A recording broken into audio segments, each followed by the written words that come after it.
is a game of chess, but I play all the pieces at once.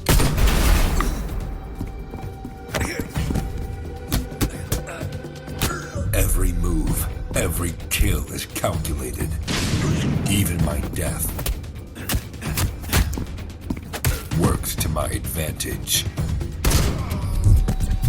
Death is not my enemy. It's my weapon. Shift and slay.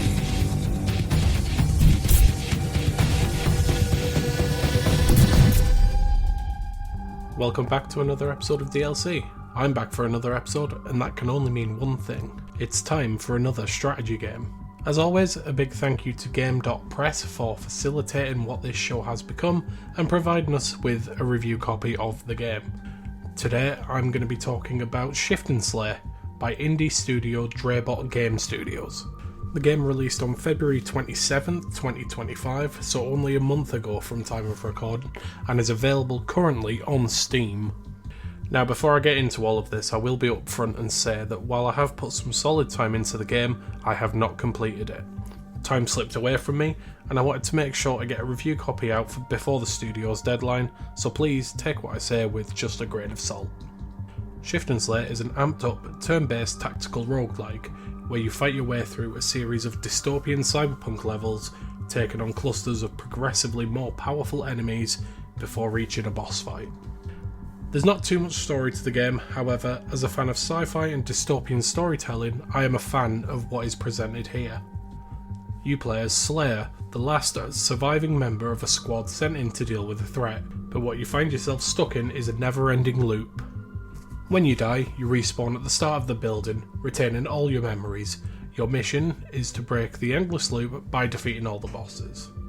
It is a great story concept, especially for a roguelike game such as this. My only thoughts are they could have expanded on it a bit more, and the world around it. That being said, as mentioned, the game's only been out for a month or so there's no saying that we won't get some massive story updates. There are two key gameplay elements to consider in this game. First off, we have the turn-based tactics side. Now, normally in a turn-based tactical game, you'd have limited actions per turn, and this is usually some combination of movement, action, and utility. The point is, you can only do so much in a turn. Shift and Slay does this, but with a nice fresh twist to it, and it really changes how the game works. In your turn, you can move so many spaces, you can push objects into enemies and vice versa. You can make melee attacks, you can shoot, and you can use your items. Where this game changes that formula is when you kill an enemy, all of those options refresh for you and you can continue your turn. Your turn doesn't just end. You do still have a limited number of shots and items you can use per turn, regardless of how many times you refresh that turn. I find that this really makes you think more about your turn. It almost forces you to consider a lot more than just the immediate threats. And you can, with proper planning, clear a stage in one turn without the enemies even getting a chance to hurt you. I really like this feature. I think it's a really interesting twist on the genre, and it's been interesting going onto YouTube and watching how other people handle the fights, especially when it comes to bosses. Secondly, we should discuss the roguelike gameplay. You have some cumulative permanent upgrades, which is Shift and Slay's way of showing that you remember what's been happening, almost like a deja vu. As an example, once you kill 50 enemies total, you gain a permanent +2 to your health. Then, after every other level or so, you get an upgrade station, where you can apply one of 3 randomly chosen upgrades for the run. These are things like piercing rounds, extra damage on bullets, extra bullets in your magazine, increased health, that sort of stuff. If you've played a roguelike before, you know the mechanic I'm talking about. These bonuses do let you tailor your gameplay style a little bit, but only as much as you can in a roguelike. At this point in the game's life, there only seems to be a small selection of these bonuses, so expect to see a lot of the same thing come up. But, as mentioned previously, the game is only a month old. I would definitely expect to see a lot more of these in the future. I do have a few issues with the game, which I'm going to briefly touch on, but it's important to remember that this game is new and the developer is actively reacting on feedback, so I would not expect these to remain issues for very long. First off, cover. The game doesn't have any kind of cover mechanic. As a massive fan of XCOM 2, I went into this expecting that if I hid behind a table or a broken wall, I'd get some form of cover bonus and still be able to target enemies. Unfortunately, this isn't the case.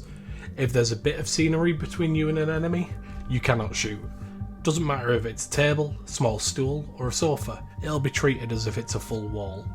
And I do feel like this takes away some of the tactical element of the game. Secondly, the game has no checkpoints. If you fail a run, it's right back to the start. In my experience with roguelikes of this nature, a boss fight would usually mean a checkpoint. In Shift and Slay, you have to do the whole run from start.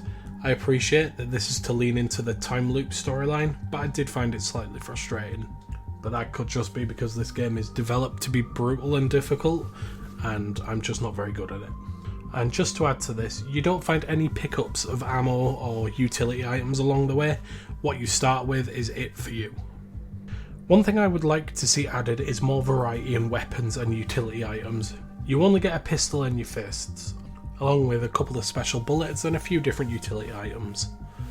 More variety in these, and the ability to find and swap items in level could help reduce the frustration I was feeling of starting from the top.